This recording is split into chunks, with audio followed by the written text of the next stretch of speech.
Sheikh, there were times when I was very afraid of my father, and when I learned that if I'm forced to eat during an obligatory fast, I don't have to make up that day. You know, the things, there were some times I was fasting kafara or making up Ramadan. Um, I wish I got scared of that, and and I think I ate. Now the thing is, if I look back, then I don't know whether I can really say, okay, I was forced, otherwise I got this, I would get the stick, or I just was afraid and there was no real fear. Like we can't say I was really forced. So should I now make up these kafara days in the Ramadan brothers? First of all, we know that compulsion is an excuse. However, compulsion has to be genuine and real. Someone comes to me and says, Sheikh, I divorced my wife out of compulsion. I say to him, divorce due to compulsion doesn't take place, but excuse me, can you elaborate on how were you forced to divorce? He says, Sheikh, she came to me and said, if you don't divorce me, I'm not going to cook lunch for you. There's no genuine compulsion here. She doesn't want to cook lunch for you. Go and buy food from outside. Don't eat lunch, skip it. You're not going to die.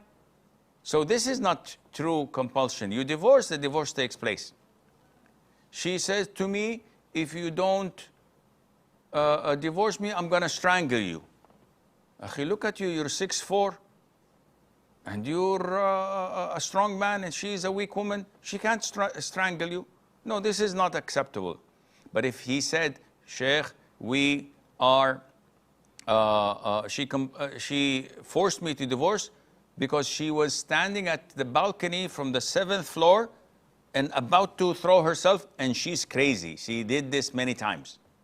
I said, whoa, whoa, whoa. Okay, in this case, no. Your divorce is invalid because that's real compulsion. If he says that she was holding a knife to my throat and she was threatening to slaughter me, so, whoa, okay, the divorce doesn't take place. So again, we come to your father with the stick. First of all, my advice to such parents, to fear Allah Azza wa Jal. What are you doing? You're raising cattle? You're raising your own children. And why do you force them and beat them up for worshipping Allah Azza wa Jal? If they were to wear a cross or to go to a temple and worship a cow, you would be happy? Come on, fear Allah Azza wa Jal. You cannot deal and treat your children in such a barbaric way, especially when they are worshipping Allah Azza wa Jal. Otherwise, you may fall into the danger of exiting the fold of Islam.